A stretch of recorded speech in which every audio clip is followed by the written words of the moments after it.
नमस्कार शेतकरी बंधूंनो, मी आपला ॲग्रोस्टार ॲग्री डॉक्टर अतुल टेमगिरे.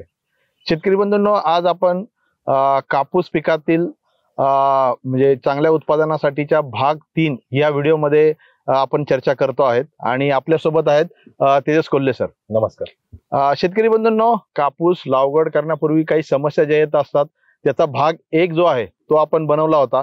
त्यावेळेला तेजस सरांनी खूप अतिशय चांगली माहिती जी आहे ते आपल्याला त्या ठिकाणी दिली होती. दुसरा जो भाग आहे कापूस पिकाचा, त्याच्यामध्ये आपण जे काही वाण आहेत म्हणजे एरियानुसार आणि जमिनीच्या प्रकारानुसार आपल्याला कोणतं वाण निवडणं गरजेचं आहे ते आपण भाग 2 मध्ये पाहिलं आहे. त्या याच्यामध्ये देखील तेजस सरांनी म्हणजे अतिशय बारीकच्या बारीक गोष्ट आपल्याला त्या ठिकाणी सांगितली आहे आणि त्याच्यानुसार आपल्याला आपल्या एरियानुसार आपल्याला कोणतं वाण निवडणं गरजेचं आहे ते आपण त्या ठिकाणी बघितलेलं आहे.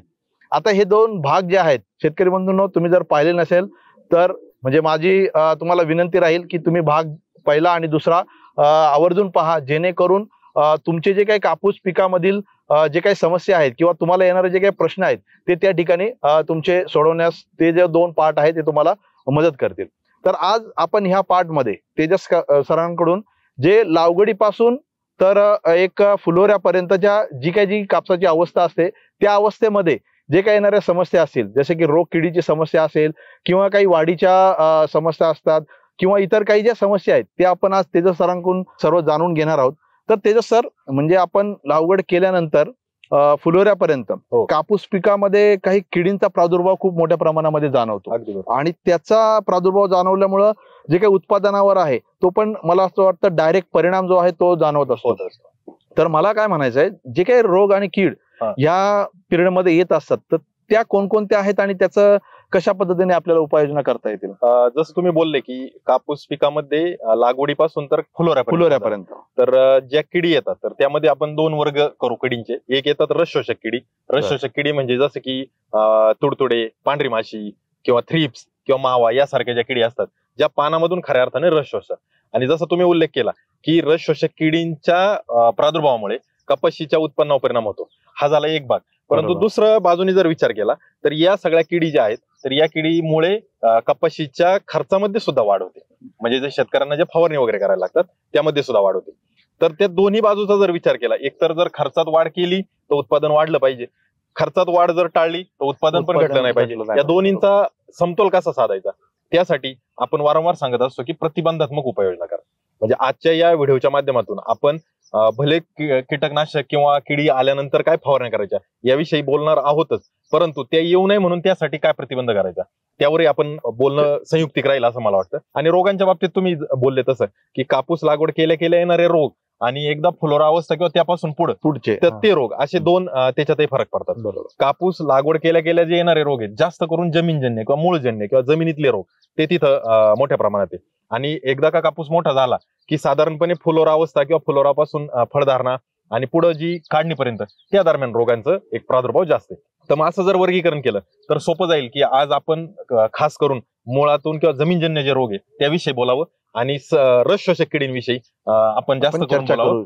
बोंडअळीचा प्रतिबंध, कारण आपण प्रतिबंधात्मक स्वरूपात सगळं मार्गदर्शन करतोय, तर बोंडअळीचं पण प्रतिबंध करण्यासाठी आज काय करायचं त्याविषयी आपण बोललं तर ते योग्य राहील. आणि मला असं वाटतं की या सगळ्या गोष्टीला काही अंशी आपलं अन्नद्रव्य किंवा जे काही संतुलित आहार आपण पिकाला देणार आहे तर तो याला प्रत्यक्ष कारणीभूत ठरणार आहे. त्यामुळे मग त्याचंही आपण कशा पद्धतीने नियोजन करतो याविषयी आज आपण जर बोललं तर ते मला वाटतं शेतकऱ्यांच्या फायद्याचं राहील.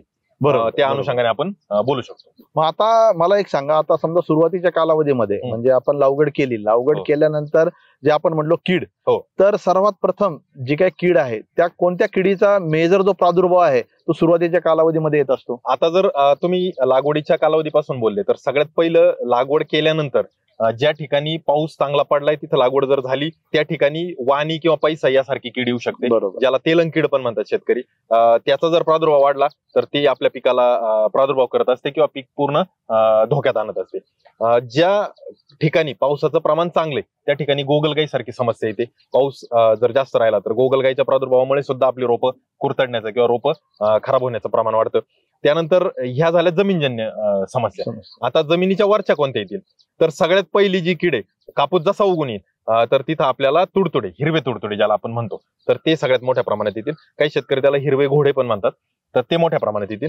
त्यानंतर दुसरी त्याच्या पुढे जाऊन जी समस्या येणार आहे मावा सारख्या किडीची येणार आहे. कारण का तर ज्यावेळेस आर्द्रता वाढते जमिनीमध्ये पाण्याचं प्रमाण त्यावेळेस मावासारखी किडी आणि पुढे जाऊन फुलोरा अवस्थेच्या जवळपर्यंत आपल्याला फुलकिड्यांची समस्या जाणवू शकते. तर अशा पद्धतीने ज्या 2 जमीनजन्य समस्या आणि 3 ज्या आहेत तर त्या रसशोषक किडींच्या समस्या आपल्याला जाणवतील. यामध्ये एक किडीबद्दल जर बोलायचं झालं तर सगळ्यात पहिले जे आपण हिरवे तुडतुडे बोलतोय तर हिरवे तुडतुडे ही जी कीड आहे ज्यावेळेस आर्द्रता आहे आणि थोडंसं उष्ण आणि दमट वातावरण म्हणतो तर त्या उष्ण आणि दमट वातावरण त्या हिरवे तुडतुडे किडीला मानवतं. त्यामुळे तिथं आपल्याला ती समस्या येऊ शकते. हिरवे तुडतुड्यामुळे काय होतं की पानाच्या खालच्या बाजूने ते राहतात. हिरव्या रंगाचे ते तुडतुडे तिरपी त्यांची चाल असते आणि अतिशय चपळ अशी कीड असते.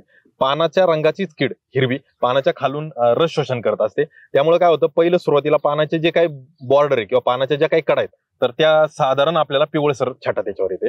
त्या कडा करपल्यासारखे दिसतात. नंतर ते पान सुरकुतल्यासारखं व्हायला चालू होतं आणि जर त्याचा प्रादुर्भाव खूप जास्त राहिला तर कदाचित ते पान पिवळं न राहता त्याचा विटकरी कलर किंवा जमिनीसारखा मातीसारखा कलर सुद्धा होऊ शकतो प्रादुर्भाव जर वाढला तर. जास्त प्रादुर्भाव तर त्यासाठी आपल्याला हिरवे तुडतुडे हे धोकादायक ठरतात. बऱ्याच वेळेला शेतकऱ्यांना पुढे जाऊन जी तेल जो लाल्या रोगाची जी समस्या आहे शेतकरी म्हणतात की लाल्या आलाय कपाशीवर आणि मॅग्नेशियम वापरत नाही किंवा मॅग्नेशियम वापरलं पाहिजे. तर जे काही हिरवे तुडतुडे तर त्याचं मूळ त्या लाल्या रोगाशी सुद्धा तिथं आहे. लाल्याची जी समस्या येते ते हिरव्या तुडतुड्यांनी पानातला जर काही रस शोषून घेतला तर क्लोरोफिल पानातले संपतात आणि ते जे पानातले हरितद्रव्य ते संपल्यामुळे पुढे जाऊन आपल्याला ते लाल्यासारखी लक्षणे दिसतात. त्यामुळे आपल्याला हिरव्या तुडतुड्याचा प्रतिबंध इथं करणं खूप गरजेचं आहे. हिरवे जे तुडतुडे आहेत तर याचा जर आपल्याला प्रतिबंध करायचा असेल तर आपल्याकडे जे थायोमिथॉक्झाम येतं 75% तर त्याचा आपण आळवणी पद्धतीने जर वापर केला तर अतिशय चांगला परिणाम त्याचा जाणवतो.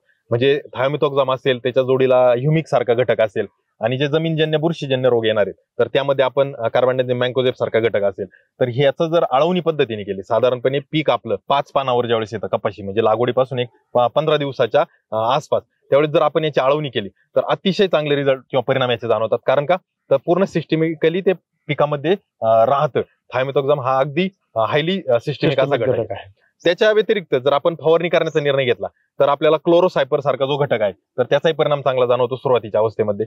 किंवा आपल्याकडे जे लॅम्बडा सायलोथ्रिन आणि थायोमिथॉक्झाम याचं जे कॉम्बिनेशन आहे आलिका किंवा किलेक्स नावाने जे मिळतं तर त्याचाही परिणाम चांगला जाणवतो.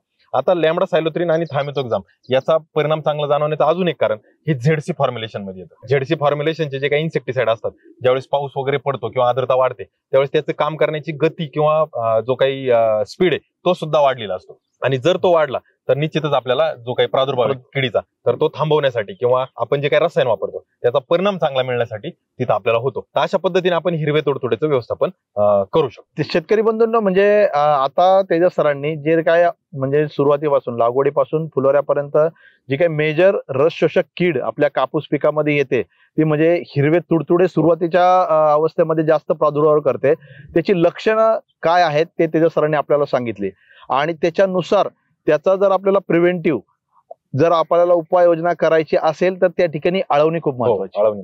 ती जर आपण वेळेत आळवणी जर केली तर निश्चितच पुढे येणारा जो तुडतुड्यांचा जो प्रादुर्भाव आहे तो आपल्या शेतामध्ये आपण कमी करू शकतो. शेतकरी बरोबर तुम्ही जे तेजस सरांनी जे तुडतुड्याची लक्षणं जे सांगितली आहेत ते तुमच्या शेतामध्ये तुमच्या कपाशीच्या पिकावरती अशी लक्षणं दिसतात का ते कमेंटच्या माध्यमातून आम्हाला सांगा. आणि तुम्ही असं प्रतिबंधात्मक जे काही औषधं किंवा आळवणी करता का ते देखील आम्हाला ह्या म्हणजे कमेंटच्या माध्यमातून कळवा. ते सर आता आपण बघितलं की जी तुडतुडे आहेत ते सुरुवातीच्या कालावधीमध्ये जास्त प्रादुर्भाव करतात.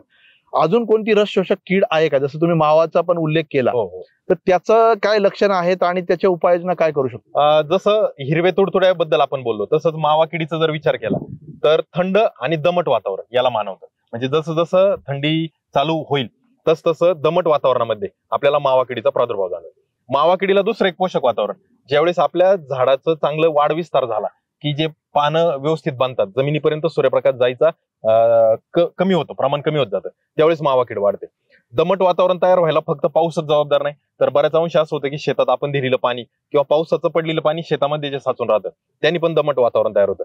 आणि या सगळ्या एकंदर दमट वातावरणाचा आणि जसं थंड वातावरण होईल तसं त्या किडीला ते अनुकूल होत जाईल आणि मग तिथं मावा किडीचा प्रादुर्भाव वाढतो. आता मावा किडीची तुडतुड्यांपेक्षा वेगळी जी काही डॅमेज आहे किंवा वेगळा लक्षण प्रादुर्भाव आहे तर तो आपल्याला समजतो. कसा तर हिरव्या तुडतुड्यामुळे पिकाच्या पानांच्या कडा आपल्याला करपल्यासारख्या किंवा पिवळसर दिसतात. मावा किडीमध्ये तसं होणार नाही. मावा किडीमध्ये काय होतं की मावा पानाच्या खाली राहून अन्नरस शोषून घेतो. अन्नरस शोषून घेतल्यानंतर मावा पण त्याच्या शरीरातून काही विष्ठा बाहेर टाकतो, त्याला सुटी मोल्ड म्हणतात. ती विष्ठा बाहेर टाकल्यानंतर ती दुसऱ्या पानाच्या वर पडते आणि मग त्या पानावर जर पाऊस चालू असेल तर ती धुवून जाईल. पण जर पाऊस उघडलेला असेल तर त्यावेळेस तिथं परत एकदा काळी बुरशीचा प्रादुर्भाव वाढेल. मग काय होतं, वरच्या पानातून अन्नरस शोषल्यामुळे त्या पानाचं अन्न निर्मिती किंवा त्या पानाचं कपाशीला किंवा बोंडांना मिळणारं अन्न पुरवठा थांबतो आणि खालच्या पानाचा वरचा थर जर चिकट झाला तर तो चिकट झाल्यामुळे काय होतं की त्याची अन्न निर्मितीची प्रक्रिया थांबते. म्हणजे एकंदरीत पिकामध्ये अन्न निर्मितीची प्रक्रिया थांबते आणि जे पण अन्न निर्मिती होते ती मावा कीड ओढून घेत असते. ही त्यामध्ये समस्या जाणवते. ज्यावेळेस मावा किडीचा प्रादुर्भाव दिसायला चालू होतो त्यावेळेस आपलं जे काही पिकाचं पान आहे तर ते पान पिवळसर रंगाचं दिसतं, पण जे खालच्या पानावर जिथं तो चिकट स्राव पडलाय तर ते चमकदार हिरवं दिसतं. म्हणजे शायनिंग त्या पानाला येते आणि त्या पानाला शायनिंग आली किंवा आपण लॅमिनेशन म्हणतो अशा पद्धतीचं ते पान दिसतं. असं जर दिसलं तर समजून घ्यायचं की आपल्या पिकामध्ये मावा किडीचा प्रादुर्भाव वाढला. आता मावा किड दिसायला सुरुवातीला पिवळसर किंवा हिरवट रंगाची मावा किड असते, नंतर कालांतराने ती काळी पण रंगाची दिसते.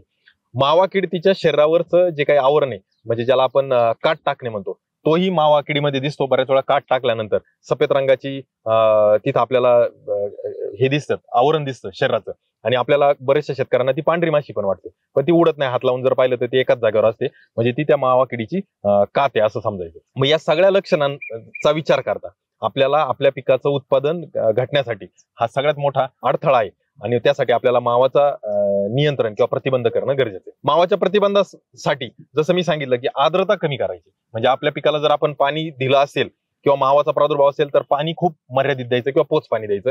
जर पाऊस जास्त पडत असेल तर त्या परिस्थितीमध्ये जमिनीतलं पाणी कसं काढून टाकता येईल यासाठी आपण प्रयत्न करायचा. अमोनियम सल्फेट सारखी खतं असतील किंवा सल्फर युक्त जी काही खतं असतील ती आपण जर जमिनीत वापरली तर पाण्याचं जे काही प्रमाण आहे ते कमी होईल, आर्द्रता कमी होईल किंवा जो मॉइश्चर आहे तो कमी होईल आणि मावा किडीवर जे काय आपण कीटकनाशक फवारा तिथं आपल्याला फरक जाणवेल. काही वेळेस असंही करू शकतो की गंधक सारखं जे काही बुरशीनाशक आहे किंवा ॲकेरिसाइड आहे तर तेही आपण त्या फवारणीमध्ये जर मिसळलं तर त्यांनी थोडी फार उष्णता तयार होऊ शकते. पानाच्या जवळची आर्द्रता जर कमी झाली तर आपल्याला मावा किडीचा जो काही प्रादुर्भाव आहे तो कमी करण्यासाठी फवारणी करणारे जे काही कीटकनाशक आहे ते आपल्याला जास्त परिणामकारक जाणवते. मग त्यामध्ये ऍसिफेट आणि इमिडाक्लोप्रिड हे जे काही कॉम्बिनेशन आहे तर ते चांगलं परिणाम देतं. त्यानंतर आपल्याकडे जे काही फ्लोनेकॅमिड बाजारामध्ये मिळतं तर तेही अतिशय प्रभावी आहे. मावा किडीसाठी यापैकी एका कीटकनाशकाचा किंवा गरजेनुसार डबल कीटकनाशकांचा किंवा डबल फवारणीचा आपण विचार करू शकतो. आता मावा कीड नियंत्रणात न येण्याची पण समस्या मोठी येते. म्हणजे बाकी जितकं हिरव्या तुडतुड्या बाबतीत आपण नियंत्रण करू शकतो किंवा छाती ठोकपणे आपण त्याचे परिणाम सांगू शकतो तसं मावा किडीमध्ये कदाचित होणार नाही. कारण का, जसं पोषक वातावरण मिळेल तशी कीड वाढत जाईल. मग आपल्या फवारणीचा आपल्याला गरजेनुसार परत फवारणी करावं लागेल. ही एक झाली एक बाब. दुसरी बाब, मावा किडीला बाकीच्या ज्या किडी असतात त्यांचा जीवनक्रम असतो. जीवनक्रम असा असतो की शक्यतो बऱ्याचशा किडी अंड्यातून पिल्ल बाहेर येणार, पिल्ल नंतर मोठी झाली, पिल्ल आणि मोठी होणारी कीड आपल्याला प्रादुर्भाव करते. ती मोठी झाल्यानंतर ती सुप्तावस्थेत जाणार, त्याचा कधी पतंग बनतो, तो पतंग अंडी घालतो, ह्या सगळ्या जीवनचक्र असतं. मावा किडीच्या बाबतीत हे सगळं न होता जेव्हा त्याला पोषक वातावरण मिळेल त्यावेळेस मावा डायरेक्ट पिल्लांना सुद्धा जन्म देतो. बर, ही सगळ्यात मोठी समस्या आहे. मग मावा कीड कंट्रोलमध्ये येण्यासाठी ज्यावेळेस आपल्याला अंड्यातून बारीक किडीतून प्रौढ या सगळ्या प्रक्रियांना काय म्हणतो ना आपण शॉर्टकट करून मावाने जर पिल्लांनाच जन्म दिला तर ती परत संख्या वाढायला मदत होते आणि ही वाढलेली संख्या आपल्याला तापदायक ठरते. पण ही का वाढते तर याला पोषक वातावरण, जे थंड आणि दमट जे वातावरण आहे ते पोषक याला बनतं. मग आपल्याला दमटपणा तिथं कमी करणं जितकं शक्य तितकं आपण जर केला तर आपल्याला केमिकल जी काही फवारणी केल्या त्याचा परिणाम चांगला जाणवेल. कदाचित शेतकऱ्यांचा अनुभव आहे 2-2, 3-3 फवारणी केल्या तरी परिणाम जाणवत नाही. त्या शेतकऱ्यांना विनंती की तुम्ही तुमच्या जमिनीतली आर्द्रता कशी कमी होईल याच्यावर एक काम करा. त्याच्यातून तुमच्या पिकाला अन्नद्रव्य मिळणार आहे आणि त्यानंतर आपल्याला त्या किडीचं जे काही व्यवस्थापन आहे ते कदाचित 1 किंवा 2 फवारणीमध्येच आपल्याला चांगल्या पद्धतीने मिळणार आहे. शेतकरी बंधूंना म्हणजे मला असं वाटतं तुम्हाला देखील ही आजची थोडी माहिती जे तेजस सरांनी दिलेली आहे मावा किडीबद्दल ती थोडीशी नवीन वाटली असेल. कारण की मावा कीड येण्याचं जे काही वातावरणाशी जो संबंध आहे तो तेजस सरांनी आपल्याला सांगितला आणि वातावरणाशी संबंध असल्यानंतर जो काही दमटपणा आहे तो घालवण्यासाठी देखील उपाययोजना तेजस सरांनी या ठिकाणी आपल्याला सांगितलेली आहे. जर तुम्ही असं नियोजन केलं तर निश्चितच मावा जी कीड आहे ती तुम्ही चांगल्या प्रकारे कंट्रोल करू शकता आणि ते कंट्रोल करण्यासाठी जसं आपण प्रतिबंधात्मक काही उपाययोजना म्हणजे तुडतुड्यांसाठी आळवणी वगैरे करणार आहोत त्या पद्धतीने जर आपण मावा कीड कंट्रोल करण्यासाठी देखील प्रतिबंधात्मक उपाययोजना जर केला तर निश्चितच त्याचा जो प्रादुर्भाव आहे जो आपण कमी करू शकतो. तर शेतकरी बंधूंना आपण आता बघितलं, तुडतुडे असेल किंवा मावा असेल त्याची लक्षणं असेल आणि किंवा त्याच्या उपाययोजना असेल ते तेजस सरांकडून जाणून घेतलं. पण तेजस सर, ह्या 2 किडीच्या व्यतिरिक्त जी फुलोरावस्था जी सुरुवात होते कापूस पिकामध्ये, त्यावेळेला एक महत्वाची कीड जी आहे ती खूप मोठ्या प्रमाणामध्ये प्रादुर्भाव करते, ती म्हणजे फुलकीड, थ्रिप्स. त्याची लक्षणं काय आहे? म्हणजे ह्या 2च्या व्यतिरिक्त काही वेगळी लक्षणं थ्रिप्सची आहेत का? आहेतच ना, कारण जसं तुम्ही बोलले फुलांच्या अवस्थेमध्ये, कारण याला ह्या किडीला एकतर नाव फुलकिडे, म्हणजे फुलांच्या स्थितीमध्ये किंवा फुलांच्या स्टेजमध्ये जेव्हा पीक जाईल आपलं फुलोरा अवस्थेत, त्यावेळेस ही कीड जरूर तिथं प्रादुर्भाव करणार. पण या किडीला अजून काय लागते, तर फक्त फुलांचीच अवस्था नाही लागत, तर या किडीला अजून एक पोषक वातावरण असे की जितकं कोरडं आणि उष्ण वातावरण होईल, कोरडं म्हणतोय मी कारण पाऊस पडलेला आहे, समजा असं गृहीत धरा की आपल्याकडे जून महिन्यात चांगला पाऊस आहे, जुलैत चांगला पाऊस आहे, म्हणजे आर्द्रता आहे, तर आर्द्रतामुळे हिरवे तुडतुडे वाढू शकतात. जर आर्द्रतेमध्ये उष्ण आलं तर तुडतुडे वाढतील, आणि आर्द्रतेमध्ये जर थंड वातावरण आलं तर मावा वाढेल. पण आता आर्द्रताच नसेल तर मग काय, तर त्या परिस्थितीमध्ये आर्द्रता नसेल तर फुलकिड्यांची समस्या वाढेल. म्हणजे जेवढं कोरडं वातावरण तेवढं फुलकिड्यांना पोषक, आणि त्यातल्या त्यात फुलोरा अवस्था आली की समजून घ्यायचं की आपल्याकडे फुलकिड्यांची समस्या येणार. मग कोणतंही पीक असो, टोमॅटो असो, मिरच्या असो, कोणत्या असो. कपाशीच्या बाबतीत काय होतं, ज्यावेळेस फुलकिड्यांचा प्रादुर्भाव वाढतो, म्हणजे थ्रिप्सचा प्रादुर्भाव वाढतो, त्यावेळेस ते थ्रिप्स पानाच्या खाली राहून ते अन्न शोषण नाही करत, म्हणजे अन्नरस तो ओढून नाही घेत, तर ते पहिलं स्क्रॅच मारतात, म्हणजे त्याला काय म्हणतो ना आपण, रेगोट्या मारतात. ती रेगोटी मारल्यानंतर त्याच्यातून जो काही स्राव बाहेर येतो तर तो ते पिऊन घेतात. म्हणजे त्यांना डायरेक्ट डंक मारून, सोंड मारून किंवा चोच मारून त्यांना अन्नरस ओढता येत नाही, त्यांची ती रचना नसते. थ्रिप्स ही कीड अशी आहे का ती काही अंशी आळी आणि काही अंशी रस शोषक कीड या दोघांसारखं त्याचं वर्तन असतं. त्यामुळे बघा तुम्ही कोणत्याही आळीनाशकाची जेव्हा फवारणी घेता त्यावेळेस तुम्हाला थ्रिप्सचा रिझल्ट आलेला जाणवतो किंवा थ्रिप्स कंट्रोल झालेलं कळतं. त्याला कारण असते. मग ते थ्रिप्स ज्यावेळेस पानाला रेगोट्या मारायचं काम करतात, खूप मोठ्या प्रमाणात ती जर संख्या झाली तर पानं खालच्या बाजूने वळायला चालू होतात. तुमची पानं काय म्हणतो ना कपाशीची पूर्णतः हिरवीगार राहतात, त्या पानांच्या रंगामध्ये कुठलाही बदल होत नाही, जसं मावामुळे पिवळसर छटा येते किंवा हिरव्या तुडतुड्यांमुळे कडा खराब होतात. पण थ्रिप्समुळे काय होतं, पानं खालच्या बाजूला वळायला वाट्यांसारखी चालू होतात. आणि दुसरी समस्या येते, जेव्हा फुलकिड्यांचा प्रादुर्भाव वाढतो तर पानं अगदी फाटतात, म्हणजे त्याला कात्रीने कापल्यासारखी ती पानं दिसतात, मध्ये साईडनी कुठंच नाही, मध्ये. मग ती इतकी शिस्तबद्ध फाटतात की समजून घ्यायचं की आपल्याकडे फुलकिड्यांचा प्रादुर्भाव वाढला. म्हणजे ज्यावेळेस कोरडं वातावरण असेल त्यावेळेस आपल्याला याच्यावर काम करणं किंवा याच्यावर लक्ष देणं गरजेचं आहे. मग काय करणार आपण, कोरडं वातावरण असेल, फुलकिड्यांची समस्या जर जाणवायला लागली तर आपल्याला पहिलं काम करायचं की आपल्याला पाणी देणं कपाशीला गरजेचं आहे. जर पाऊस पडत नसेल आणि खूप उघडीप मिळाली तर त्या कोरड्या वातावरणात पाणी देणं गरजेचं आहे. पाणी दिल्यामुळे तिथं जी काही थोडीफार आर्द्रता येणार आहे तर ती आर्द्रता त्या थ्रिप्सला घातक ठरणार आहे किंवा थ्रिप्सचा जीवनक्रम जो काही वेग आहे तो थांबवायला किंवा अडथळा बांधणार आहे. हे झालं पाणी दिल्यामुळे. जर पाऊस पडत राहिला, थ्रिप्सच्या कालावधीमध्ये जर पाऊस आला तरी पण त्या किडीचा प्रादुर्भाव कमी होईल, किडीची संख्या कमी होऊ शकते आणि किडीचं जे काही आपल्याला नुकसान करण्याची जी काही प्रमाण आहे ते पण घटू शकतं. तर अशा पद्धतीने आपल्याला इथं आर्द्रता किंवा पाणी इथं फायदेशीर ठरतं, जे की तुडतुडे किंवा माव्यामध्ये आपल्याला ते घातक ठरतं. मग फुलकिड्यांचं जर आपल्याला नियंत्रण करायचं, आता बऱ्याच वेळेला असं होतं की शेतकऱ्यांना वाटतं की निळे चिकट सापळे लावले की फुलकिडे नियंत्रण देते, परंतु फुलकिडे इतक्या मोठ्या प्रमाणात एका झाडावरून दुसऱ्या झाडावर त्यांचं वळण होत नाही, म्हणजे फार मोठ्या प्रमाणात ते इकडून तिकडे करत नाही जितकं पांढरी माशी करते. मग त्यामुळे त्या निळे चिकट सापळ्यावर कदाचित आपल्याला फारसे फुलकिडे काही जाणवणार नाही. परंतु हे चिकट सापळे लावण्याचा उद्देश काय, तर त्याचे बऱ्याच वेळा आपण बोलत असताना सांगतो की चिकट सापळे लावल्यामुळे कीड नियंत्रणात येईल असं तुम्ही गृहीत धरूच नका. पण पिवळे असतील किंवा निळे चिकट सापळे असतील हे लावल्यामुळे आपल्या शेतामध्ये कोणती कीड येते आणि त्या किडीचं प्रमाण किती हे ओळखण्यास मग त्या पिवळ्या चिकट सापळ्यावर पांढरी माशी किंवा पिवळ्या चिकट सापळ्यावर जर तुडतुडे येऊन बसताय तर आपण समजू शकतो की त्यासाठी आपल्याला नियंत्रण करायचे, त्यासाठीचे रसायन वापरायचे. जर त्या चिकट सापळ्यावर फुलकिडे येऊन बसताय तर त्यावेळेस आपल्याला फुलकिड्यांसाठीच रसायन वापरायचे. प्रत्येक किडीसाठी चालणारं जे काही केमिकल आहे किंवा औषध तर ते वेगवेगळे, कारण किडीचं खाण्याची किंवा किडीचं अन्न शोषण करण्याची पद्धत वेगळी, म्हणून किडीवर चालणारं कीटकनाशक किंवा त्या कीटकनाशकाचं काम करण्याची पद्धत सुद्धा बदलावं लागते आणि तरच आपल्याला रिझल्ट. मग फुलकिड्यांच्या नियंत्रणासाठी आपण आर्द्रता करणं किंवा पाणी देणं पिकाला हे पहिलं काम करायचे. आणि दुसरं काम जे फुलकिड्यांवर रिझल्ट देणारं जे काही औषध आहे, बाजारामध्ये स्पिनाटोराम आहे, चांगला घटक आहे, तो काम करतो.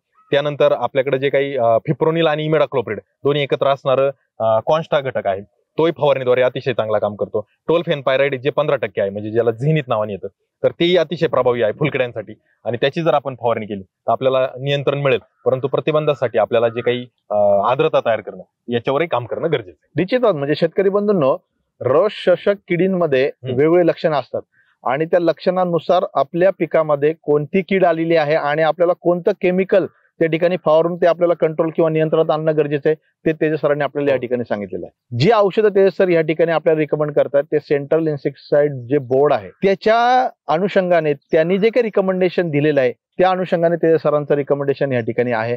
तर तुम्ही शेतकरी बंधूंनो, जे तुम्हाला आता तेजस सरांनी जे काही केमिकल किंवा औषधं सांगितले आहेत ते निश्चितच त्या किडीला ते नियंत्रणात आणण्यासाठी खूप फायदेशीर आहेत. आणि जसं रिकमेंडेशन तेजस सरांनी दिलेलं आहे, प्रतिबंधात्मक असू दे किंवा उपचारात्मक असू दे, ते दोन्ही गोष्टी आपल्याला त्या ठिकाणी साध्य करणं गरजेचं आहे. तरच आपण रस शोषक किडींचं जे काय आहे नियंत्रण चांगल्या प्रकारे करू शकतो. पण तेजस सर, काही वेळेला काय होतं, म्हणजे शेतकऱ्यांचा पण अनुभव आहे की बराच वेळेला रस शोषक किडी येतात आणि ते त्याच्यावर बरेचसे मार्केटमधल्या औषधांचा वापर करत असतात, परंतु एवढं करून देखील त्याचं नियंत्रण जे आहे ते बऱ्याचशा वेळेला होत नाही. त्याचं काय कारण असू शकतं? आता सगळ्यात महत्वाचं, जसं आपण खास ज्या मुख्य किंवा ज्या या अवस्थेमध्ये येणाऱ्या ज्या रस शोषक किडी 3 पाहिल्या, त्यांची लक्षणं पाहिली, कीड कशी ओळखायची ते पाहिलं. सगळ्यात महत्वाचं शेतकऱ्यांना शिकावं लागेल की आपल्या पिकामध्ये किंवा आपल्या शेतामध्ये कोणती कीड आहे. ही जर कीड ओळखता आली तरच ते शेतकऱ्यांना त्याच्यावरचं नियंत्रणासाठीचं औषध निवडते. बऱ्याच वेळा काय होतं की कीड वेगळ्या प्रकारची आहे परंतु नियंत्रणासाठीचं औषध वेगळं जातं. म्हणजे थोडक्यात सांगायचं तर मावा सुद्धा पिवळा दिसतो आणि फुलकिडे सुद्धा पिवळे दिसतात.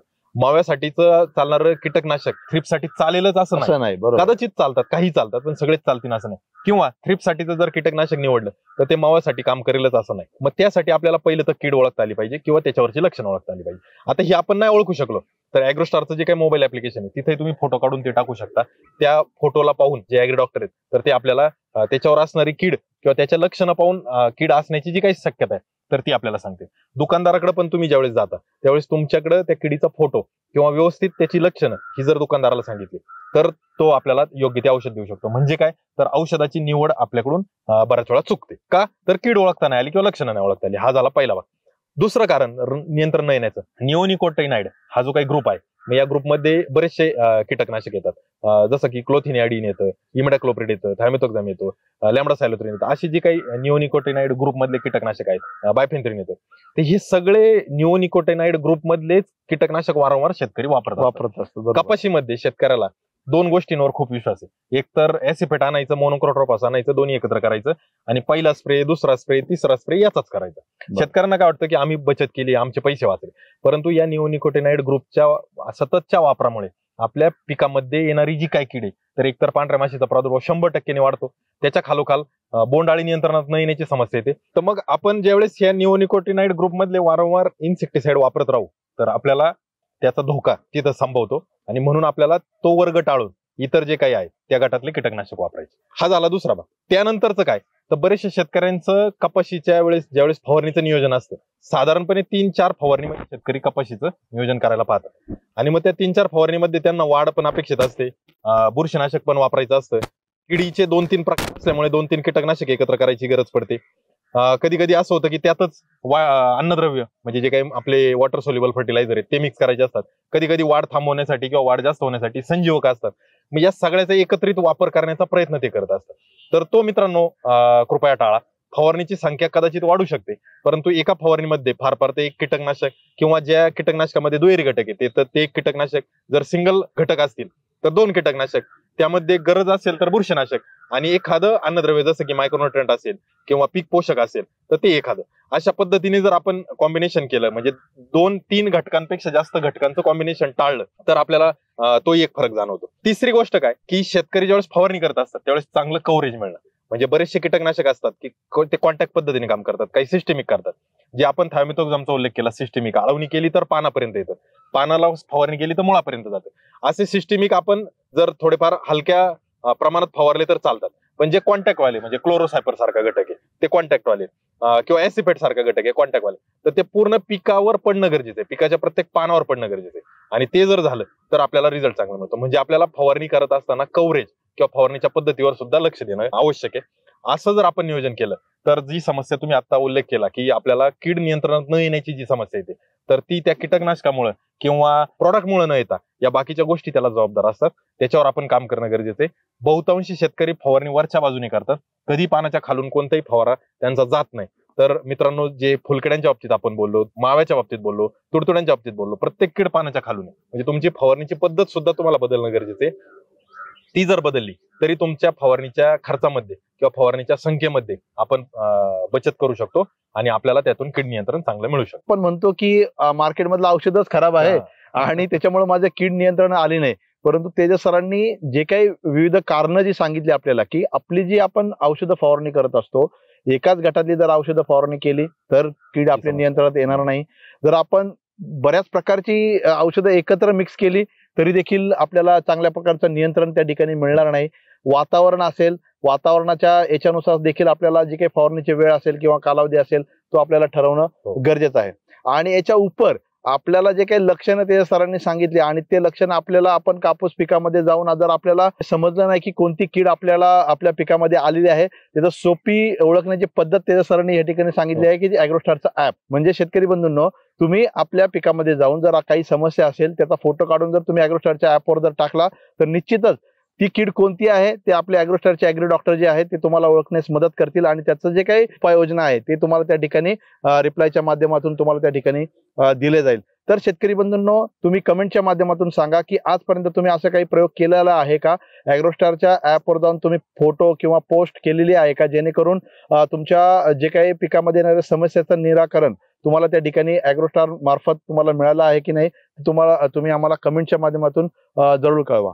तेजस सर, आपण आता रस शोषक किडींबद्दल बरीचशी चर्चा केली, परंतु जे कापूस पिकामध्ये उत्पादन कमी येण्याची जी काही महत्वाची समस्या आहे ती म्हणजे पिंक बोलवर्म. हा खूप मोठ्या प्रमाणामध्ये प्रादुर्भाव कापूस पिकामध्ये होत असतो याचा, आणि याची जी काही लक्षणं आहे म्हणजे आपल्याला बोंड लागल्यानंतरच्या कालावधीमध्ये आपल्याला ते कळतं की याच्यामध्ये पिंक बोलवर्मचा प्रादुर्भाव झालेला आहे, परंतु तो मला असं वाटतं की तो प्रादुर्भाव खूप आधीच होत असतो आणि प्रतिबंधात्मक उपाययोजना जर आपण त्यावेळेला केल्या नाही तर निश्चितच त्याचा परिणाम नंतर आपल्याला जाणवतो आणि नंतर आपण फवारणी घेऊन काय उपयोग नसतो. बरोबर. तर मला एक सांगा, आपण कुठल्या वेळेला म्हणजे याचं जे काही नियोजन आपण चालू करणं गरजेचं आहे आणि कशा पद्धतीने आपण करू शकतो नियोजनाचं? जसं तुम्ही गुलाबी बोंडाळीचा उल्लेख केला, तर ती बोंडाळीची जी समस्या आहे तीच आपल्याला कुठल्याही प्रकारची लक्षणं जाणवत नाही. जेव्हा आपलं बोंड कपाशीचं आपण काढतो, वेचणी करायला जातो, त्यावेळेस आपल्याला लक्षात येतं की हे बोंड खराब झालेले. किडीची जी काही जीवनचक्र आहे ते जीवनचक्र कसं आहे की ज्यावेळेस पहिला पाऊस पडेल त्यावेळेस ती कीड बाहेर येते, त्यानंतर कपाशीच्याच पिकाच्या पानांवर ती अंडी घालू शकते. ती दुसऱ्या कोणत्याही म्हणजे ती एकाच पिकावर प्रादुर्भाव करणारी किडे बाकी कुठेही जाऊन ती अंडी घालू शकत नाही. मग कपाशीच्या पानावर अंडी घातली, त्या अंड्यातून आळी बाहेर येते, ती अंडी आळी जी आहे तर ती त्या बोंडामध्ये जाते, किंवा बोंडाळीचे जे काही पतंग आहे ते कपाशीच्या पात्यामध्ये, स्क्वेअर म्हणतो आपण त्याला, पाते, त्या पात्यामध्ये अंडी घालत असतात, फुलात अंडी घालत असतात आणि त्या बोंडातून ती आळी बाहेर येतात. मग आपल्याला काय करायचंय की सगळ्यात महत्वाचं पहिलं ते पतंग, नर पतंग पकडण्यासाठी जे काही ट्रॅप आहेत तर ते बसवायचे. बोंडाळीचे जे काही ट्रॅप आहेत ते कमीत कमी 5 ते 7 ट्रॅप आपण बसवायचे. आता जर ट्रॅप, आपल्याकडे 2 पर्याय आहेत, एक कीड आकर्षित करण्यासाठी आणि कीड परावर्तित करण्यासाठी, असे 2 पर्याय असतात. ते आकर्षित करण्यासाठीचा हा एक पर्याय झाला. दुसरा पर्याय काय की आपण काय करू शकतो, संध्याकाळच्या वेळेला जर बल्ब लावला किंवा एखादा बॅटरी लावली किंवा एखादं दिवा लावला तर त्या दिव्याच्या जवळ ते पतंग येत असतात सायंकाळच्या वेळी. ते पतंग आपण गोळा करू शकतो. खाली जर कीटकनाशकांनी भरलेलं एखादं गमेल वगैरे किंवा काही ट्रे ठेवला तर त्याच्यात ते पडतील.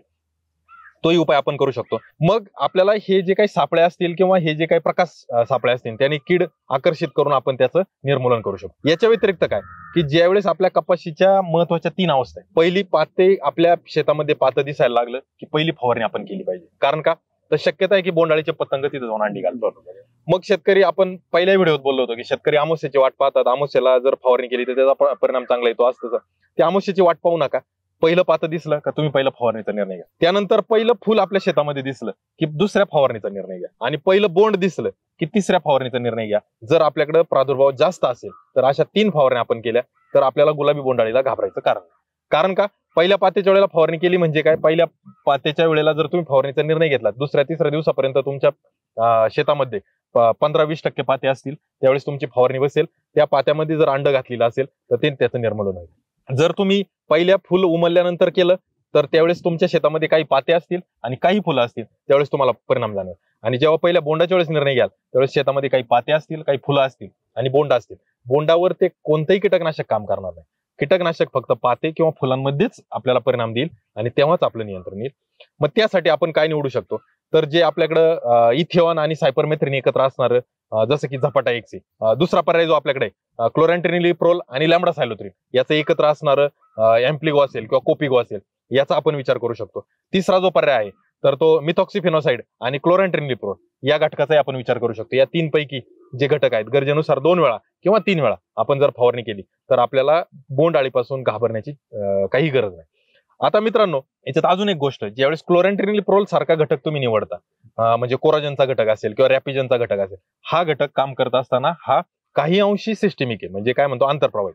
मग तो पिकावर फवारणी करत असताना परत एकदा विनंती की वरच्या बाजूला फवारणी न करता खालच्या बाजूनी फवारणी करायची, जेणेकरून तो जिथं फवारणी केली तिथपासून वरपर्यंत त्याचा परिणाम जो आहे तो जाणवतो. वरती फवारणी केली तर जिथं फवारणी केली तिथपासून खाली अजिबात परिणाम जाणवत नाही.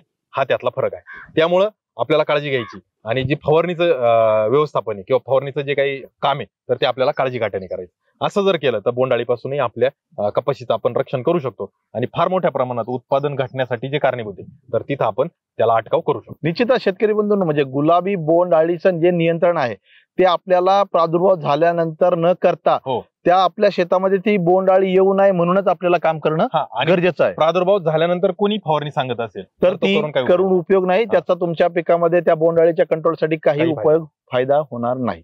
तर शेतकरी बंधूंनो, तेजस सरांनी आपल्याला म्हणजे ती बोंडअळी ओळखण्यासाठी आपल्याला काय करणं गरजेचं ते सांगितलं. आणि आल्यानंतर जसे काय 3 स्टेप आहे, म्हणजे पहिले पातीला प्रादुर्भाव जर झाला असेल किंवा पहिलं बोंड जर तुम्हाला गुलाबी बोंडअळी ग्रसित जर जाणवलं तर त्या ठिकाणी आपल्याला लगेच फवारणी घेणं गरजेचं आहे. कोणकोणत्या रसायनांचा वापर तुम्हाला त्या ठिकाणी करायचा ते तेजस सरांनी या ठिकाणी सांगितले. शेतकरी बंधूंनो, गुलाबी बोंडअळीमुळे खूप मोठ्या प्रमाणामध्ये नुकसान जे आहे आपल्या पिकामध्ये होत असतं, ती येऊ नये म्हणून आपल्याला उपाययोजना करणं गरजेचं आहे. ते या ठिकाणी आपल्याला तेजस सरांनी अतिशय चांगल्या पद्धतीने सांगितलेलं आहे. तेजस सर, हे जे झालं आपलं म्हणजे लागवडीपासून ते फुलोरा अवस्थेपर्यंत येणाऱ्या ज्या काही रसशोषक किडी असेल त्या संदर्भात आपण बघितलं, परंतु याच्यामध्ये काही रोग सुद्धा आहेत जे खूप मोठ्या प्रमाणामध्ये प्रादुर्भाव करतात आणि सुरुवातीच्या स्टेजमध्ये तर खूप मोठ्या प्रमाणामध्ये लागवडीच्या वेळेलाचे जे काही रोग आहेत ते पण खूप मोठ्या प्रमाणात प्रादुर्भाव करतात. ते कोणकोणते रोग आहेत आणि काय त्याचा उपाययोजना असतील? जसं आपण उल्लेख केला की कपाशीच्या लागवडीनंतर जी काही रोपं येतात तर त्या रोपांवर खास करून ह्या बुरशींच्या समस्या आणि त्या जमीनजन्य बुरशी किंवा मुळातून येणाऱ्या बुरशी जाणवतात. तर पहिलं जो आहे तो रूट रॉट. जर आपण कपाशीचं खुंटलेली काही शेतामध्ये काही झाडांची वाढ खुंटलेली असते, काही झाडांची वाढ चांगली झाली असते, तर ती वाढ खुंटलेल्या 1-2 झाडं जर उपटून पाहिली तर काळ्या रंगाची बुरशी त्याच्या मुळावर आलेली असते आणि जर आपण बोटाने ती बाजूला केली तर आतमध्ये सफेद रंगाची मुळी दिसेल, बाहेरून काळी बुरशी दिसेल आणि त्याला तंतुमुळे दिसणार आहे. तर ती समस्या रूट रॉटमुळे झालेली. तर त्याच्यासाठी आपल्याला आळवणी पद्धतीने बुरशीनाशक देणं गरजेचं आहे किंवा जमीनजन्य जेवढ्या पण काही समस्या आपल्याला जाणवणार आहे त्या सगळ्यांसाठी आपण फवारणीद्वारे कोणतेही नियोजन न करता आळवणी पद्धतीने द्यायचे. ते कशा पद्धतीने द्यायचे ते आपण बघू. तर पहिली समस्या ती रूट रॉटची. दुसरी समस्या जे काही मर रोगाच्या येतील, मग तो स्क्लेरोशियम रॉट असेल, पिथियम असेल, रायझोक्टोनिया असेल, यासारख्या ज्या काही समस्या असेल तर त्या आपल्याला जमीनजन्य मर रोगाच्या समस्या जाणवतात. आणि ठराविक ठिकाणी म्हणजे सगळ्या महाराष्ट्रभर ही समस्या नाही, पण जिथं पाण्याचं पावसाचं प्रमाण चांगलं आहे, जास्त आहे आणि वारंवार त्या शेतामध्ये आपण कोणती ना कोणती पिकं घेतो तर तिथं आपल्याला या समस्या जाणवतात. त्या समस्यांचं जे काही नियोजन आहे किंवा त्याची जी काही काळजी तर ती आपण जसं बोललो होतो की हिरवे तुडतुडे नियंत्रण करत असताना थायमिथोक्झाम या घटकाची आपण आळवणी सांगत होतो, त्याच्यासोबत आपण बुरशीनाशक, मग त्यामध्ये जे पायरोक्लोस्ट्रोबिन घटक आहे ते बुरशीनाशक वापरू शकतो किंवा जे आपल्याकडे कार्बनडायझिम मँकोझेब त्यासारख्या बुरशीनाशकाचा वापर करू शकतो किंवा जर आपल्याला जैविकची निवड करायची तर ट्रायकोडर्मा सुडोमोनास सारखे जैविकही आपण त्या परिस्थितीमध्ये वापरू शकतो. अशा पद्धतीने ज्या काही जमीनजन्य समस्या आहे त्याच्यावर आपण काम करू शकतो. परंतु सगळ्यात महत्वाचं, ज्यावेळेस आपण कपाशीची लागवड करत असतो तर शेतीची मशागत चांगली जर करून घेतली, पहिल्या कपाशीच्या पिकाचे अवशेष असतील तर ते नष्ट करू शकलो तर आपल्याला खास करून या समस्यांचा सामना फारसा काही करावा लागणार नाही. या समस्या आपल्याकडे कमी येते. परंतु जिथं शेताची मशागत खास करून या वर्षी आपण चांगली मशागत करू शकलो नाही, कारण का अवकाळी पाऊस चालू झाला आणि नंतर कपाशी लागवडीची वेळ आली, मग त्या परिस्थितीमध्ये आपण चांगली मशागत नाही केली तर इथं आपल्याला या समस्या येऊ शकतात. मग त्यासाठी आपण प्रतिबंधात्मक म्हणा किंवा खताला चोळून जे आपण खताचा वापर करणार आहे तर त्या खताला चोळून जर एखादं बुरशीनाशक देऊ शकलो जसं की कार्बनडायझिम मँकोझेब असेल तर त्याचाही आपल्याला चांगला परिणाम किंवा त्याचाही चांगला उपयोग आपल्याला इथं जाणवेल. कापूस पिकामध्ये सुरुवातीच्या कालावधीमध्ये येणारे जे काही मर रोग असेल किंवा काही बुरशींमुळे येणारे काही रोग असतील याचं आपल्याला नियोजन तेज सरांनी सांगितलं. आणि आळवणी तेज सरांनी सांगितली की आपल्याला आळवणी किती महत्वाची, म्हणजे आळवणीमुळे आपण जे कपाशी पिकामध्ये येणारे रोग सुद्धा आपण थांबवू शकतो. आणि जी काही कीड जसं तुडतुडे वगैरे आपण सुरुवातीला बघितलं, त्या ठिकाणी सुद्धा जर आपण आळवणी जर केली, निश्चितच आपल्याला रोग आणि किडीचा बंदोबस्त आपण सुरुवातीच्या कालावधीपासून करू शकतो. तेज सर, आता हे जे तुम्ही सांगितलं की सुरुवातीच्या कालावधीमध्ये येणारे रोग, याच्या व्यतिरिक्त काही म्हणजे फुलोऱ्यापर्यंत काही कुठल्या रोगाचा प्रादुर्भाव कपाशी पिकामध्ये होत असतो? थोडाफार अल्टरनेरिया लीफ स्पॉट जो आहे तर तो येत असतो. फुलोऱ्यापासून पुढच्या कालावधीमध्ये दहिया वगैरे येतो. परंतु फुलोरा कालावधीमध्ये खास करून एवढ्या रोगांचं आणि एवढ्या किडींचं जर आपण काळजी घेतली तर मला वाटतं ती पुरेशी आहे. आपण गरजेनुसार पुढील व्हिडिओमध्ये पुढील जे काही नियोजन आहे तर त्याविषयी नक्कीच बोलू. शेतकरी बंधूंनो, आपण आता रोग किडीविषयी बरीचशी माहिती पाहिली, परंतु म्हणजे कपाशी पिकामध्ये एक अनियंत्रित वाढ जी आहे ती कपाशी पिकाची होत असते. आणि याच्यामध्ये आपल्याला ती वाढ अनियंत्रित, शेतकरी बंधूंना मी वाढ म्हणतोय, ती वाढ आपल्याला थांबवणं गरजेचं आहे, जेणेकरून आपल्याला चांगल्या फांद्या फुटून त्या ठिकाणी जी काही बोंड आहेत ती आपल्याला चांगल्या प्रकारे लागू शकतात. तर ती अनियंत्रित जी वाढ कपाशी पिकामध्ये होत असते, ती म्हणजे कुठले कारण त्याला आहेत आणि ती आपण कशा पद्धतीने थांबवू शकतो? आता जसं जर तुम्ही वाढीचा संबंध जर जोडला तर आपण करत असलेलं अन्नद्रव्य व्यवस्थापन, आपण लागवड केलेले अंतर पिकाचं आणि आपली असलेली जमीन किंवा एकंदरीत नियोजन, जर पाणी, जमीन, अन्नद्रव्य यावर ते अवलंबून असतं. ते कसं, जर तुम्ही दाटी करून म्हणजे जवळच्या अंतरावर लागवड केली तर निश्चितच पिकाची वाढ चांगली होईल. जर तुम्ही अंतर थोडं जास्त ठेवलं तर पिकाची वाढ मर्यादित किंवा गरजेनुसार होईल. जेव्हा पीक जवळ येतं त्यावेळेस त्या पिकाची स्पर्धा होते आणि ज्या स्पर्धेच्या माध्यमातून सरळ वाढ जास्त होते आणि 2 पेऱ्यातलं अंतर तिथं मोठ्या प्रमाणात होतं. हे 2 पेऱ्यातलं अंतर वाढलं किंवा हे अंतर अनियंत्रित जसं तुम्ही उल्लेख केला तसं जर होत गेलं तर समजून घ्यायचं की कपाशीला लागणाऱ्या पात्यांची, फुलांची किंवा कपाशीला लागणाऱ्या एकंदरीत उत्पन्नाची जी काही शक्यता आहे तर ती कमी होईल आणि मग आपल्याला एकूण उत्पादन होणार. मग ही अनियंत्रित वाढ टाळायची असेल तर सगळ्यात महत्वाचं काय, तर शेतकऱ्यांनी अन्नद्रव्याचं व्यवस्थापन हे टप्प्याटप्प्याने करणं गरजेचं आहे. खास करून कपाशीमध्ये नत्रयुक्त खतांचा वापर आपल्याला चांगल्या पद्धतीने करावा लागतो. कारण का, तर लाल्या जी समस्या येते तिथं जबाबदार जसं मॅग्नेशियम आहे तसं नत्र पण आहे, पालाश पण आहे. मग जे काही आपण लागवडीच्या वेळेला खतांचं नियोजन करतो तो पहिला टप्पा. त्यानंतर 30 ते 35 दिवसांनी तणनाशकाचा वापर झाला किंवा खुरपणी, कोळपणी किंवा आंतरमशागत केली की त्यावेळेस दुसरा टप्पा, ज्यावेळेस आपल्या पिकाला पाते दिसायला चालू होते आणि ज्यावेळेस पिकाला बोंड येतात त्यावेळेस तिसरा टप्पा. असं 3 टप्प्यामध्ये आपल्याला अन्नद्रव्याचं व्यवस्थापन करणं गरजेचं आहे.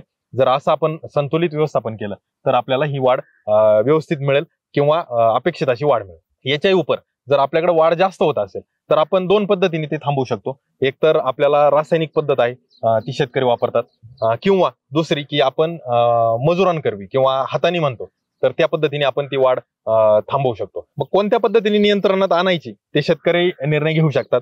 बऱ्याच यामध्ये पण गैरसमज आहेत की केमिकलने वाढ नियंत्रणात आणल्यानंतर उत्पादन अपेक्षित येत नाही किंवा शेंडा खोडणी करायची तर पण नेमकी कोणती वेळ आहे तर ते शेतकऱ्यांना लक्षात येत नाही. तर त्यावर बरेच वेगवेगळे मत आहेत. त्यामुळे नेमकं काय करायचं याविषयी समस्या आहे. परंतु ज्या शेतकऱ्यांना केमिकलने नियंत्रित करायची त्यांनी मॅपॅकॅट क्लोराईड हा जो काही घटक आहे बाजारात चमत्कार नावाने मिळतो तर तो घटक आपण 2 वेळा किंवा गरजेनुसार 3 वेळा फवारणी करू शकतो. आपली कपाशीची लागवड साधारणपणे जर आपण 4 फूट 2 ओळीमधलं अंतर आहे तर 4 फूट जर अंतर आहे तर आपल्या कपाशीची लागवड ही 5 फुटापेक्षा जास्त नसावी. जर आपल्या कपाशीची लागवड 3 फुटावर आहे तर आपल्या कपाशीची उंची जी आहे तर ती उंची 4 फुटापेक्षा कमी असावी. म्हणजे साधारणपणे जितकं अंतर तुम्ही दिलंय त्याच्यापेक्षा 1 फूट आपण त्याला जास्तीत जास्त वाढीची जागा देऊ शकतो. त्यापेक्षा जास्त झाली तर ती अनियंत्रित किंवा गरजेची नाही असं आपण समजायचं. आणि बऱ्याच वेळा शेतकरी आपला अनुभव असेल की कपाशीच्या वरती जे काही बोंड लागतात त्याचं वजन कमी असतं, त्या बोंडाची गुणवत्ता कमी असते. जी खालच्या बाजूला लागतात ती मोठी लागतात, गुणवत्ता चांगली असते आणि त्याची वेचणी लवकर होते. वरच्या बोंडाचं पक्वता किंवा वेचणी फार चांगली होत नाही आणि बऱ्याच वेळा बोंडाळीचा प्रादुर्भाव वरच्या बोंडावर पण जाणवतो. त्यामुळे आपण जास्त बोंडाच्या पाठीमागे न जाता बोंड कमी परंतु त्याचं गुणवत्ता किंवा त्याचं वजन जास्त वाढवून कसं मिळेल त्यावर काम करणं गरजेचं आहे. मग मॅपॅकॅट क्लोराईड ज्यावेळेस आपण फवारणी करतो साधारण 2 मिली प्रति लिटर या पद्धतीने आपण त्याची फवारणी केली पाहिजे. ज्यावेळेस आपल्याकडे पहिले पाते दिसायला लागतात, पाते दिसायला लागल्यानंतर पहिली फवारणी करायची. आता दुसरी फवारणीची वेळ ही साधारणपणे 2 फवारणीमध्ये 15 दिवसाचं अंतर असणं गरजेचं आहे. किंवा वरची जी काही 5 पेर आहे तर ती ईदभराची झाली की त्यावेळेस आपल्याला दुसऱ्या फवारणीचा निर्णय घ्यायचा. म्हणजे ती 5 पेर वरची ईदभर जर आपण ईदभरापेक्षा जास्त व्हायला लागली तर समजून घ्यायचं की आपला वाढीचा वेग जास्त आहे. मग त्यावेळेस आपल्याला दुसरा फवारा घ्यावा लागेल. जर ती ईदभरापेक्षा कमी असतील तर थोडंसं थांबावं लागेल. किंवा अंदाजे जर आपण फवारणी करणार आहे तर ती 15व्या दिवसाला दुसरी फवारणी मॅपॅकॅट क्लोराईडची आपल्याला करावं लागेल. त्यावेळेस पहिल्या फवारणीत 200 ते 250 मिली, दुसऱ्या फवारणीत 250 ते 300 मिली, थोडंसं आपण डोस वाढून घ्यायचा, त्यावेळेस आपण दुसरी फवारणी करायची. जर मॅपॅकॉट क्लोराईड व्यतिरिक्त जर आपण दुसरा वापर करतोय, तो क्लोरमॅटा क्लोराईड हा एक घटक येतो, जो बाजारात लिओसिन किंवा लिओस्टार नावाने मिळतो. क्लोरमॅटा क्लोराईडचा एक धोका आहे की क्लोरमॅटा क्लोराईड जर प्रमाण जास्त झालं तर ती पानांचं वाढच होऊन देत नाही, ती जागेवर थांबवतं आणि मग त्याचा उत्पन्नावर फार मोठा परिणाम येतो. मग क्लोरमॅटा क्लोराईड वापरताना एकच काळजी घ्यायची की आपल्या शेतामध्ये कुठेही बोंड नसलं पाहिजे. बोंड नसताना आपल्याला ही फवारणी घ्यायची. म्हणजे काय, तर फुलोरा अवस्थेपूर्वी किंवा पात्याच्या अवस्थेला आपल्याला याची फवारणी घ्यायची आणि फक्त 40 मिली प्रति एकर, म्हणजे साधारण प्रति पंप 4 ते 5 मिली, याच्यापेक्षा जास्त आपल्याला याची वापर करायचा नाही. याचा वापर केल्यामुळे पुढचे 5 ते 7 दिवस आपल्या कपाशीची वाढ जागेवर थांबेल, बिलकुलही वाढ होणार नाही आणि त्यानंतर 5-7 दिवसांनी परत एकदा वाढ चालू होईल. तर अशा पद्धतीने आपल्याला या दोन्हींचा निर्णय घ्यायचा. आता आला विषय शेंडा खोडणीचा. तर शेंडा खोडणीचं गणित मी सांगितलं की ज्यावेळेस आपण 3 फुटावर लागवड केली तर 3.5-4 फूट वाढ झाली की शेंडा खोडला पाहिजे, किंवा 4 फुटावर लागवड केली तर 4.5-5 फुटापर्यंत गेलं तर शेंडा खोडला पाहिजे, त्यावेळेस आपण शेंडा खोडणी केली पाहिजे. किंवा दुसरं जर त्याचं गणित मांडलं तर आपल्याकडे ज्यावेळेस कपाशीवर पूर्ण पाते येतात आणि फुलं लागायचे, पात्याचं रूपांतर फुलात व्हायला चालू होतं, त्यावेळेस शेंडा खोडणी केली तरी चालते. परंतु शेंडा खोडणी करताना एक काळजी घ्यायची की वरचं एकदम टोक, म्हणजे त्याला आपण काय म्हणतो ना टिकली मारणे, तसं न करता थोडंसं एखादा पेर तरी कमीत कमी तोडलं पाहिजे. कारण का, जर वरच्यावर तोडलं तर त्याला परत फुटवे निघू शकतात, त्याच्यातूनही परत एक जोमदार फुटव्यांची शक्यता वाढते आणि त्याला परत पाते फुलं लागतात आणि मग अन्नद्रव्यात वाटेकरी होतात. तसं न होता थोडंसं एखादा दुसरा पेर तुटेल अशा हिशोबाने, म्हणजे साधारणपणे 2 इंच किंवा बोटभर शेंडा आपण तो वरून खोडला पाहिजे. अशा पद्धतीने जर आपण नियंत्रण केलं तर ते आपल्याला निश्चितच उत्पन्नात भर टाकू शकतं. तर शेतकरी बंधूंनो, आपण या ठिकाणी म्हणजे लागवडीपासून ते फुलोरा अवस्थेपर्यंत येणाऱ्या रोग किडा असेल किंवा जे काही वाढ, जे अतिरेक वाढ जी आहे त्याची समस्या असेल, या तिन्ही गोष्टींची चर्चा आपण तेजस सरांशी या ठिकाणी केली आहे. त्याच्या उपाययोजना देखील आपण तेजस सरांकडून जाणून या ठिकाणी घेतल्या आहे. शेतकरी बंधूंनो, जी आपली ही कपाशीची म्हणजे कपाशी उत्पादनाची जी सिरीज आहे, इथून पुढच्या भागामध्ये आपण म्हणजे फुलोऱ्यापासून ते काढणीपर्यंतची काही रोग किडींची जी काही समस्या कपाशी पिकामध्ये येत असते आणि त्यांनी जो काही आपल्या उत्पादनावर जो परिणाम होत असतो त्याच्या उपाययोजना आपल्याला कशा करायच्या ते आपण पुढील व्हिडिओच्या माध्यमातून तेजस सरांकडून जाणून घेणारच आहोत. शेतकरी बंधूंना हा व्हिडिओ तुम्हाला कसा वाटला ते कमेंटच्या माध्यमातून आम्हाला जरूर कळवा. आपल्या इतर जे काही कापूस उत्पादक शेतकरी आहेत त्यांना हा व्हिडिओ जरूर शेअर करा, जेणेकरून त्यांच्या पिकामध्ये जे काही सुरुवातीच्या कालावधीमध्ये येणाऱ्या ज्या समस्या आहेत त्या व्हिडिओच्या माध्यमातून त्या कमी होऊ शकतात. दुसरा, तुम्ही जर आमच्या ॲग्रोस्टारच्या चॅनलला, यूट्यूब चॅनलला सबस्क्राईब केलं नसेल तर सबस्क्राईब जरूर करा आणि आमचं जे फेसबुक चॅनल असेल किंवा इंस्टाग्राम चॅनल असेल त्याला फॉलो करायला विसरू नका. धन्यवाद.